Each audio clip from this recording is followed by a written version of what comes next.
자, 오늘 4월 30일 10월의 마지막 날은 아니고요. 4월의 마지막 날입니다. 4월은 굉장히 잔인한 한 달이라는 생각도 드는데 왜 이렇게 말씀드리냐 하면 4월은 수익률이 이렇게 나뉘는 한 달이 아닌가 싶어요. 지수는 일단 좀 상승을 했지만 종목들의 수익률 자체는 어떻게 보면은 대형주 위주로 막 이렇게 달려서 올라가는 건 아니고, 그렇죠? 그러다 보니까 수익률이 이렇게 좀 많이 달라지는, 그래서 조금 힘들어진 그런 한 달이 아닌가 싶습니다. 개인적으로는 5월달도 저는 비슷하다라고 생각은 하는데, 지금부터 시작을 해서 우리가 집중을 해야 되는 부분은 시장에 집중을 하지 말아봐요. 왜 시장에 집중하지 말자라고 얘기를 하냐면, 지금 오르는 것도 약간 좀 페이크인 것 같고, 밀린다라고 하더라도 미국 쪽 악재 때문에 밀릴 가능성이 높고, 그러면 다른 쪽은 또 괜찮아질 가능성도 일단 있거든요. 심지어는 요즘 이제 트럼프 행정부에서 여기 지금 나오고 있죠. 요즘 미국 경기가 그다지 좋지 않다, 이런 얘기가 일단은 좀 들리고, 미국 경기가 좋지 않다라는 얘기가 나오니까 당장 10년 만기 국채 수익률이 좀 많이 하락을 하는 그런 모습들도 요즘은 좀 보이고 있습니다. 그렇죠? 그래서 다시금 10년 만기 국채 수익률이 지금은 좀 빠지고 있는 중이에요. 10년 만기 국채 수익률이 좀 빠지고 있는 그런 모습인데, 이게 빠지는 것도 장기적으로 빠질 수 있나? 라는 생각도 좀 들긴 합니다. 왜냐하면 국채가 이제 매력이 없어지면 국채 가격이 떨어지게 되고, 국채 가격이 떨어지면 국채 수익률은 올라가게 되죠. 근데 여기서 우리가 하나 주목을 해야 되는 건 뭐냐면, 우리가 보통 알고 있는 우리나라 이제 그 주택담보대출금리부터 시작해서 여러분 대출금리 있잖아요. 이게 연동이 보통은 우리나라 기준금리하고 연동된다, 이렇게 생각들도 많이 하시는데, 실질적으로는 미국의 10년 만기 국채 수익률하고 좀 많이 연동합니다. 자, 이건 알겠다라고 하시는 분들 체크.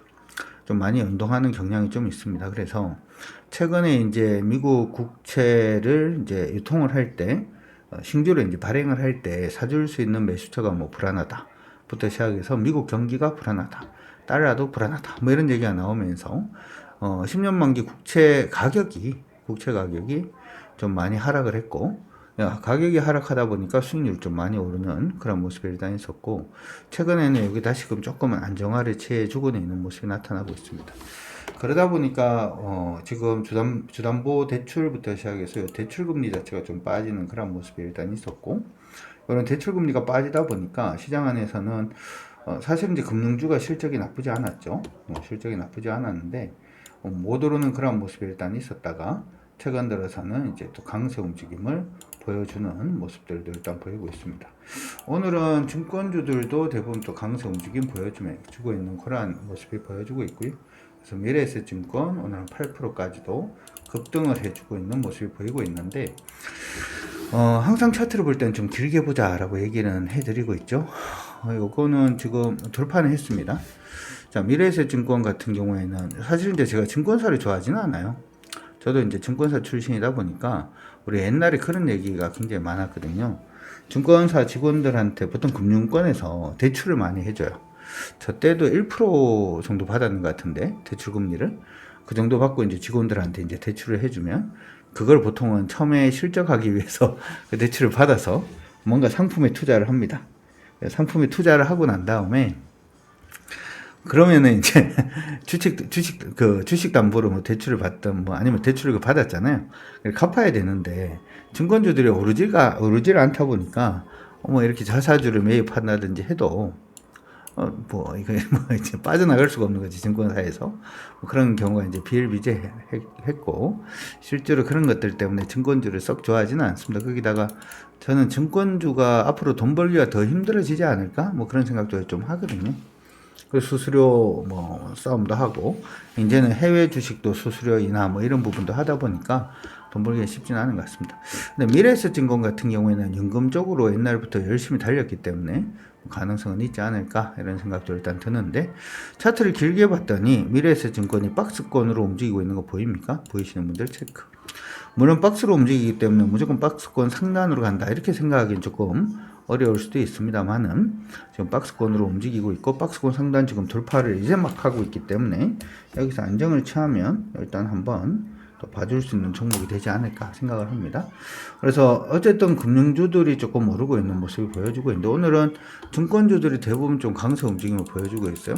삼성증권인데요. 삼성증권도 좀 길게 보면 바닥권에서 희한하게 다 돌고 있는 그런 모습이죠. 보입니까? 이것도 보이신 분들 체크. 미래에셋증권도 바닥에서 좀 돌고 있는 그런 모습이었고 삼성증권도 바닥에서 지금 좀 돌고 있는 그런 모습도 일단 보여주고 있고요. 메리츠금융은 그냥 많이 올랐고 NH증권도 사실은 많이 올랐습니다. 그렇죠? 많이 올랐는데 그렇죠? 뭐 길게 보시고 전략을 잡아 주시면 좋을 것 같고요. 금융주 안에서도 지금 오르고 있습니다. 아까 이제 주택담보대출이라든지 하는 부분 때문에 좀 더 좋아질 수 있는 부분은 어떻게 보면 금융주죠, 그렇죠? 뭐 이제는 한번 말씀을 해드리긴 했는데, 그렇죠? 뭐 어쨌든 그렇습니다. 참고는 일단 하시고 그 외에 오늘 시장 안에서 오르고 있는 종목군들을 보면 자, 금융주 제외하고 보면 우리 얘기했었던 컨텐츠 관련된 종목군들 오늘 강세 시연 중입니다. 하이브가 지금 오늘 한 4.7% 정도 강세 보여주고 있는데 이전에도 말씀을 드린 것처럼 저는 사실 미국 관세하고 엮이는 종목은 조금 어렵지 않나 이렇게 생각이 들어요. 예를 들어서 현대차다. 이번에 현대차가 실적이 좋게 나왔죠. 근데 TV에서는 얘기를 안 하는데 이번엔 실적이 좋게 나올 수밖에 없어요.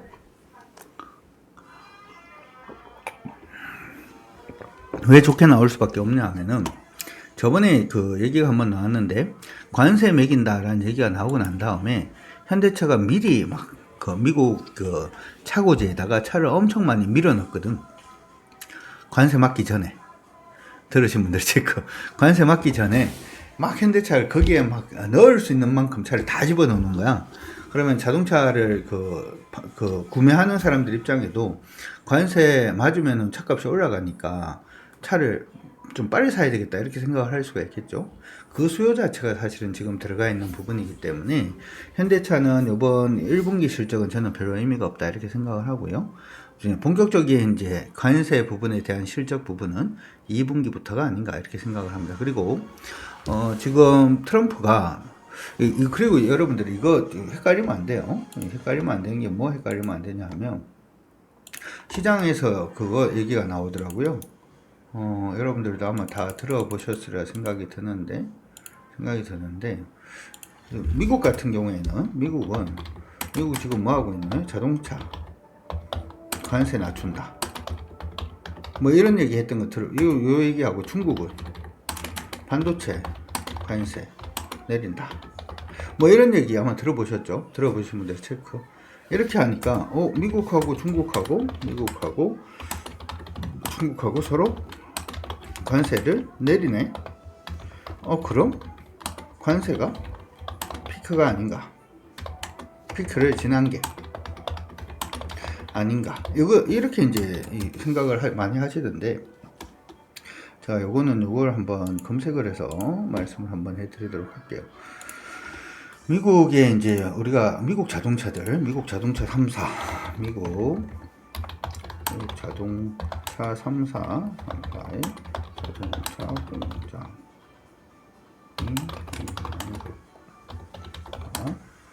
자동차 부품 수입 비중. 미국 같은 경우에는 자동차 부분에 대해서는 지금 관세를 내렸는데 이게 현대기아차를 위해서 이렇게 하는 것도 아니고, 그렇죠? 지금도 이제 미국 현지에서 자동차를 생산하는 그러한 회사, 뭐 이렇게 얘기를 하죠.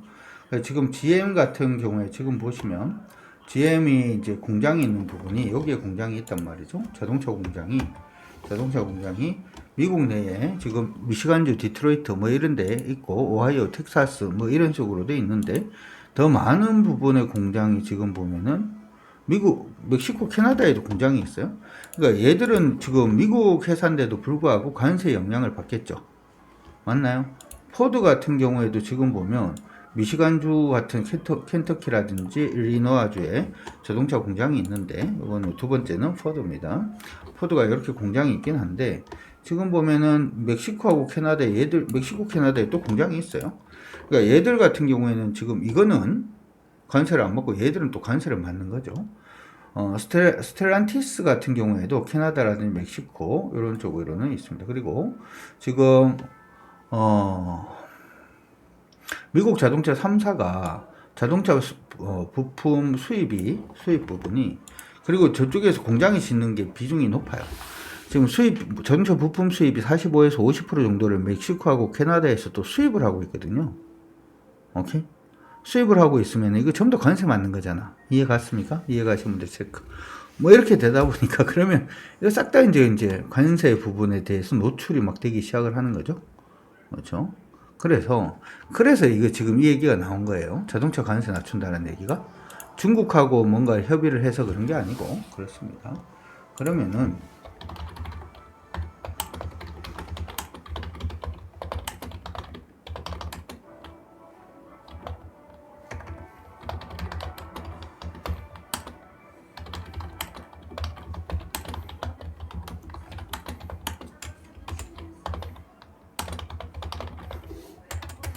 중국 같은 경우에는 사실은 반도체가 없이는 뭐가 게임이 안 되죠. 그래서 반도체 부분의 관세 부분을 낮추는 것도 미국을 위해서 뭐 하는 건 아닙니다. 최근에 지금 많이 낮아졌어요. 많이 낮아졌습니다. 원래는 2018년 같은 경우에는 미국 2018년에 미국 중국이 미국에서 반도체 수입이 몇 프로냐 하면 30%에 달했거든요. 30% 정도 됐는데 지금은 좀 많이 내려지긴 했습니다. 한 10% 이런 식으로 이렇게 지금 내려지기는 했는데 그래도 높죠, 그렇죠? 그래도 높습니다. 그렇기 때문에 여기에 대해서 관세를 내리겠다 이런 뜻이에요. 이해가시는 분들 체크. 그렇게 보시면 좋을 것 같습니다. 그리고 여전히 미국은 얼마 전에 인도하고 최혜국 대우 요거 지금 인도가 이제 미국에 대해서 최혜국 대우를 해주겠다라는 기사 혹시 보셨나요? 보신 분들 체크. 이게 뭔지를 알아야 돼요. 이게 최혜국 대우는 원래 안 하는 거야. 이거는 예전에 식민지 시대 이때 할 때인데 제가 여기 기억이 나는 게 우리나라 조선이 일본하고 조약을 맺고 난 다음에 조선이 두 번째로 이제 맺은 나라가 미국이거든요. 요때 이제 일본하고 맺을 때 뭘 했냐면 최혜국 대우를 아마 했을 거예요.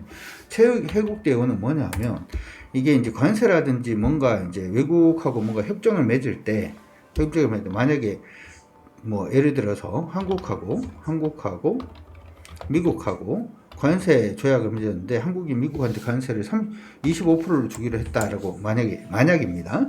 이렇게 했다. 근데 최혜국 대우를 맺었다. 그러면은 한국이 다음에 다른 나라 중국하고 관세를 30%를 계약을 했다라고 하면 이건 어떻게 되냐면 앞에 지금 한국하고 미국하고 25%를 했잖아요. 최혜국 대우로. 그럼 한국하고 중국이 그 다음 30% 하면 자동으로 이게 30%로 바뀌는 겁니다. 이해가 안 나요? 왜냐하면 최혜국으로 대우를 해주는 거기 때문에. 이해하신 분들 체크. 그러니까 인도는 지금 완전히 엎드려가지고 지금 하고 있는 건데 이걸 받아들인다라고 하면 얘는 진짜 제국주의로 가는 것밖에 안 돼요. 솔직히 말해서. 얘는 관세 협상이라든지 할 생각 자체를 미국이 하고 있지 않다라는 의미가 또 되기 때문에. 근데 요 최혜국 대우에 대해서 시장에서 그렇게 얘기는 안 하더라고. 지금 시장 안에서 계속해서 뭔가 좀 잡음이 시장은 나쁘지 않은데 미국 시장도 나쁘지 않죠. 지금 오늘 한번 볼까요? 선물이 어떻게 움직이나 한번 보도록 하죠. 미국지 선물을 보면 지금 한 0.58% 정도 마이너스, 0.42% 정도 마이너스 뭐 이렇게 기록을 하고 있는데 이게 아직까지 미국이 이게 좀 독선이죠. 진짜 독선이죠.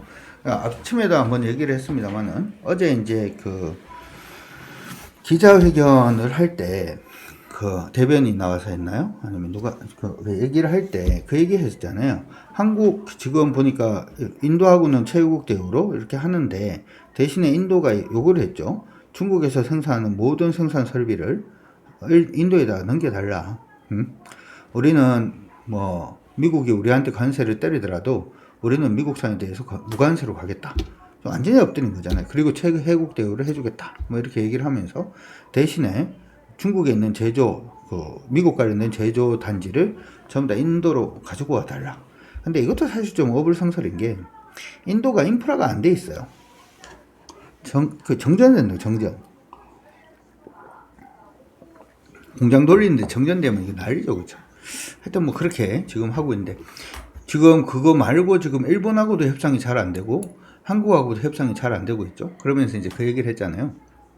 한국과 협상이 지금 잘 안 되고 있다라고 들었다. 왜냐하면 한국이 지금 이제 선거철이기 때문에 선거가 끝나고 난 다음에 한국은 선거가 끝나고 난 다음에 될 것 같은데 이거 어떻게 생각하냐라고 하니까 뭐라고 했나요? 미국에서 얘기를 한 거는 한국이 그렇지 않다. 한국이 지금 있는 행정부가 요걸 갖다가 그 관세 부분을 잘 마무리를 빨리 해서 이걸 선거 캠페인에서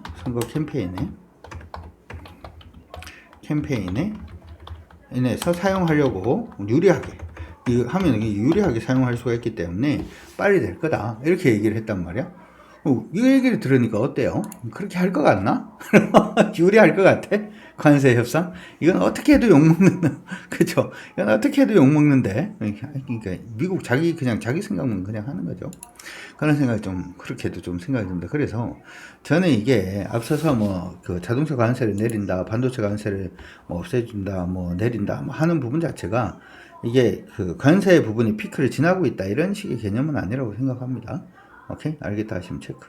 그리고 그 관세 부분을 막고 난 다음에 그 다음에 환원해 준다라고 했는 거 보니까 10% 20%도 아니잖아요. 그렇죠? 얼마 환원해 주지도 않아. 그러니까 그냥 분위기 전혀 바뀌지 않는 그런 모양 아닌가 이렇게 생각도 일단 들고요. 어찌되었던 그런 부분들 얘기가 나오면서 지금 외국인 다시금 우리 시장에서 한 3천억 정도 순매도로 바뀌었습니다. 일별로 일단 보다 보면 지금 6천억씩 한 두 번 정도 매수했던 게 있긴 했는데 4월 지금 25일 날도 한 6천억 정도 순매수를 했고요. 그렇죠? 4월 29일도 6천억 정도 순매수를 했는데 이게 연속성이 있냐가 문제인 거죠. 항상 지금 모양을 보면 아직은 연속성을 논하기엔 조금 빠르지 않나 이렇게도 생각은 일단 듭니다. 콜스탁도 매도로 돌았고요. 선물은 일단 매수가 들어오고 있지만 콜옵션 매도에 풋옵션 매수니까 이게 합성 선물 매도죠. 주식 선물도 매도하는 중입니다. 지금 어떻게 보면 시장이 약간 우리가 지금 요즘 계속 제가 걱정을 하고 있잖아요. 이번에 올라가다가 시장 꺾이면은 무조건 현금화 쪽으로 생각을 해야 된다. 오케이? 알겠다 하시면 체크. 이번에 오르다가 꺾이면 무조건 일단 현금화 쪽으로 생각해야 된다라고 하는 전략은 변함이 없습니다. 변함이 없는데 단지 이번에 시장이 밀릴 때 조금 다른 모양이 조금 보일 수도 있겠다라는 생각이 들긴 합니다. 무슨 얘기냐 하면 오늘 시장이 오르는 부분을 한번 보게 되면요. 하이브가 지금 오르는 건 사실은 한알령 제외 그것 때문입니다. 이게 중국 스타들이 받는 돈하고 우리 스타들이 받는 돈이 다르잖아요. 연기자들이. 알고 있다 하시면 체크. 걔네들은 우리의 10배 정도 더 받기도 하고 그렇습니다. 왜냐하면 우리나라는 광고를 하나 해가지고 물건을 팔면은 5,000개를 팔죠. 인구가 5,000이니까. 맞나요? 한국어로 광고 한번 때리면 5,000개를 팔 수가 있는데 중국은 광고를 한번 잘 때리면 14억 개를 파는 거잖아. 그러니까 이 캐파가 다르기 때문에 광고료가 다른 거거든. 근데 얼마 전에도 이게 중국 사람이 요 얘기는 여러분들 기분 나쁠 수도 있습니다만은 어떤 제가 저번에 유튜브를 한번 봤는데 그 유튜브가 이제 폭삭소가수다? 여러분들 폭삭소가수다 봤죠? 그쵸? 고생하셨습니다. 이거였는데 요걸 보고 난 다음에 중국인들이 우는 사람들이 엄청 많았대요. 한국 사람도 우는 사람이 엄청 많은데 중국 사람도 우는 사람이 너무 많은 거야. 왜 그럴까? 왜 이걸 보고 우는 사람이 그렇게 많았을까? 얘들이 우리하고 좀 비슷하죠? 얘들이 좀 비슷해. 그러니까 지금 보면은 그쪽에 우리 할머니 세대, 그 다음에 여러분들 세대, 그리고 여러분들 아이들 세대. 이렇게 딱 돼 있잖아요. 근데 이쪽에서는 엄청 고생하고, 여러분들도 이제 고생하고, 그리고 아이들, 여기 이제 딱 떠오르는데, 중국도 딱 요렇다? 이해갑니까? 거기다가 중국은 뭐가 있냐 하면은, 중국은 언어가 한 개죠. 언어가 하나. 감정이 비슷해요. 매덕이 15억이. 그래서 거기에서 우리나라에서 아이돌은 거기서 먹힙니다. 일단은. 그래서 이제 하이브가 됐던 이쪽이 이제 거기에 가서 공연을 하기 시작을 하면 저는 장난 아닐 거라고 생각합니다. 그래서 이건 중국 관련된 종목 있죠. 미국 관련된 종목 말고 중국에서 조금 수혜를 볼 수 있는 그런 종목군들, 그런 종목군들은 여러분들이 계속 관심을 가지십시오. 알겠다 하시면 체크. 우리나라 유통도 마찬가지고요. 우리나라 유통도 여러분들이 혹시 시간 나시면, 혹시 저번에 혹시 우리 오프라인 모임할 때 오셨다가 거기를 가보고 가라고 내가 얘기를 할 걸 그랬다. 명동 가보셨나요? 최근에 명동 가보신 분 체크. 최근에 명동 가보신 분들은 이게 뭔가가 될 것 같아. 명동에 중국인들부터 시작해서 외국인들이 너무 많아. 한국 아닌 것 같아. 저번에 얘기를 했죠. 서울역 여기 롯데마트에 가도 한국 아닌 것 같아. 전부 다 중국어고. 아니면은 저기 어디야? 신세계백화점? 신세계백화점. 명동에 있는 신세계 롯데백화점 안에 들어가면 거기도 전부 다 외국인이에요. 한국 사람 없습니다. 그러면은 어쨌든 신세계가 되었던 롯데가 되었던 걔네들은 여기서 수혜를 볼 수 있는 부분이 충분히 생긴다는 거지. 그러니까 지금 제가 얘기를 하고 싶은 건 뭐냐면 뭔가 모멘텀이 이제 생기는 부분이 관세하고 피할 수 있는 부분을 계속 체크를 해요. 거기다가 하나가 되어 있는 게 뭐가 있냐 하면 우리나라 환율을 한번 보죠. 환율을 한번 보면 원달러 환율, N달러 말고 N달러는 위험하고 원달러도 지금 이러고 있는데 지금 우리나라 원달러하고 N달러하고를 비교를 해보면 원엔이 있지 않나요? N달러 원달러 말고 원엔이 예전에 있었는데 원엔 N달러 있었는데 자 원달러 보고 그 다음 N달러 봅시다. N달러가 더 강세죠. 맞나요? 보이시는 분 체크. 왜 이걸 갑자기 제가 보여주냐 하면 우리나라 원화가 요즘 좀 많이 약세예요. 우리나라가 올해 이제 경제 성장률도 좀 안 좋아질 것 같고 그럼 약세면은 해외여행 가는 게 쉬워 어려워? 점차적으로 어려워질 수도 있어요. 빨리 갔다 오세요. 빨리 갔다 와. 더 어려워질 수도 있어. 나중에 어떻게 정권이 바뀌고 또 어떻게 될지 모르겠지만 그렇죠? 그럼 국내 백화점이 또 살아날 수도 있습니다. 살아날 수 있으니까 어쨌든 간에 유통도 그렇게 해서 여러분들이 좀 봐주시면 좋을 것 같아요. 지금 얘기하는 건 뭐냐 하면 미중 관세 전쟁으로 인해서 시장이 좀 안 좋다라고 하더라도 미중 관세 전쟁으로 인해서 시장이 좀 안 좋다라고 하더라도 저는 좋아질 수 있는 종목군들은 충분히 나온다라고 생각을 합니다. 오케이, 알겠다 하시면 체크. 그렇죠? 지금 이온 같은 경우에도 계속 좀 강세를 보여주고도 있고, 그렇죠? 스튜디오 드래곤도 다시 올라가죠. 다 올라가죠. 그러니까 그러니까 컨텐츠 관련된 종목이라든지 스튜디오 드래곤 같은 경우에는 넷플릭스에 이제 공급을 하는데 미국하고 중국하고 관세 전쟁 계속하면 넷플릭스가 중국 쪽으로 들어갈 가능성이 높다 낮다? 낮겠죠. 그러면은 스튜디오 드래곤은 자기가 가지고 있는 컨텐츠 IP를 넷플릭스가 없는데 수출할 수도 있겠죠. 그런 부분까지도 생각을 할 수가 있으니까 하여튼 컨텐츠 엔터 이쪽은 여러분들이 무조건 다 관심 가지시고 일단은 봐주시면 좋을 것 같고 다 모양 나쁘지 않습니다. 다 모양 나쁘지 않고 JYP 엔터 밑에서 올라오고 있죠. 그쵸? 나쁘지 않은 그런 모습들 일단 보여주고 있으니까 참고하시고 그리고 에너지 관련된 부분 얼마 전에 스페인에서 왜 그랬는지 모르겠는데 스페인 정전 보셨나요? 그건 다 너무 무섭더라 좀. 스페인 정전기 보셨나요? 스페인 정전의 원인을 한번 물어보자. 스페인 정전의 원인.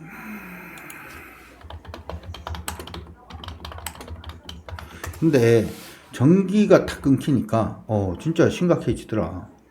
전기를 못 쓰고 이런 게 아니라 신용카드 결제가 안 되죠. 맞나요? 그렇다 하시는 분들 체크. 신용카드 결제가 안 되는 거야. 신용카드 결제가 안 되니까 밥을 먹을 수 있으면 못 먹어. 못 먹죠. 밥을 못 먹어. 신용카드가 안 되니까. 그것만 해도 진짜 좀 공포스러웠어, 나는 그걸 보면서. 그 다음에 은행 가서 돈 찾으려고 가만히 생각을 해보면 옛날에는 은행이 수기였잖아요. 맞나요? 근데 요즘 뭐예요? 다 전산이죠. 은행 가서 돈 찾는 것도 전산이야. 그럼 은행 가서 카드가 안 되면 은행 가서 돈 찾으면 되지 않나요? 전산 마비야. 정전되면. 은행 가서 돈도 못 찾아. 일정 부분 이제 집에다가 현금이나 금덩이를 둬야 되나요? 일정 부분 이제 금덩이나 이런 거 갖다가 집에다가 좀 갖다 놔야 되는 거 아닌가? 그런 생각이 진짜 농담이 아니고 진짜 들더라고. 좀 무서웠어 나는. 여러분들 어떤지 모르겠지만 좀 무서웠습니다. 근데 지금 보면 전기가 부족한 건 맞거든요. 싱가포르는 부족한 건 맞습니다. 이번에 2025년도 4월 28일 날 스페인과 포르투갈, 프랑스 남부 일대에 걸쳐서 대규모 정전이 이렇게 일어났다고 보면 이렇게 됐어요. 그렇죠? 정전이 이렇게 일어났는데, 나 이거 좀 무섭던데? 보이질 않네. 이거 트램이라든지 전철부터 시작해서 이런 거 그냥 다 써버리고, 그렇죠? 보셨죠? 되게 공부스러웠을 것 같아. 만약에 이제 예약도 안 하고, 예약을 해도 요즘 전산으로 다 보잖아요. 예약이 됐는지 안 됐는지. 그렇지 않나요? 예약이 됐는지. 그럼 막 이래버리면 어떡하나? 라는 생각을 문득 해봤는데, 좀 무서웠어요. 좀 무서웠는데. 자, 어쨌든 간에, 이 스페인 정전 부분이 전력망 불안정, 초고압 송정선이 이상이 있었다. 좀 노후화가 된 거죠. 이런 게 있으면 이제 싹 다 바꾸고 싶어 하는 욕구가 생기지 않을까요? 그렇죠? 그 다음에 재생에너지 의존도 증가로 인해서 전력망에 취약성이 생겼다. 스페인이 이제 태양광하고 풍력, 이런 재생에너지의 발전 비중이 43% 정도에 일단은 달한답니다. 그래서 재생에너지에 대한 의존도가 일단 높은데, 요게 일단 재생에너지의 간헐성하고 변동성이 전력망의 안정성을 저해를 하면서 정전 사태를 유발시킨 거 아닌가? 뭐 이런 얘기를 했단 말이지. 그러면은 뭘 해야 돼? 핵발전을 하긴 좀 시간이 오래 걸리니까 LNG 해야 되겠죠? 그렇다 하시면 되고. 그러면 LNG야. 하여튼 그래서 LNG 발전 부분도 여러분들이 계속 신경을 써야 돼요. LNG 발전도. 지금 또 열심히 오르고 있는데, 오르면 제가 또 빠지겠죠, 종목이. 빠지면 그런 식의 종목군들. 제가 지금 말씀드리고 있는 게 가만히 보면 미중 무역 갈등을 피할 수 있는 종목군들에 대해서 계속 말씀을 해드리고 있는 거지. 그런 식의 종목군들에 대해서 계속 여러분들이 관심을 가지시면서 봐주시면은 아마 다음 달이 좀 힘들어진다라고 하더라도, 전 다음 달 시장이 그렇게 좋을 거라고 생각은 안 하는데요. 힘들어진다라고 하더라도 힘들어지는 요인 자체는 미중 관세 전쟁, 그리고 두 번째로는 엔캐리 트레이드 자금에 대한 불안감, 요거고, 그러면 그걸 피해 나갈 수 있는 업종군들은 방금 말씀을 해드렸던 그런 업종군들이 될 것 같으니까, 그런 부분들 제가 계속 이제 안내를 해드릴 테니까 참고하셔가지고 잘 좀 대응을 해주시면 좋을 것 같습니다. 어찌되었든 4월 한 달 정말 고생하셨고, 5월 달도 우리 모두 화이팅 하도록 합시다.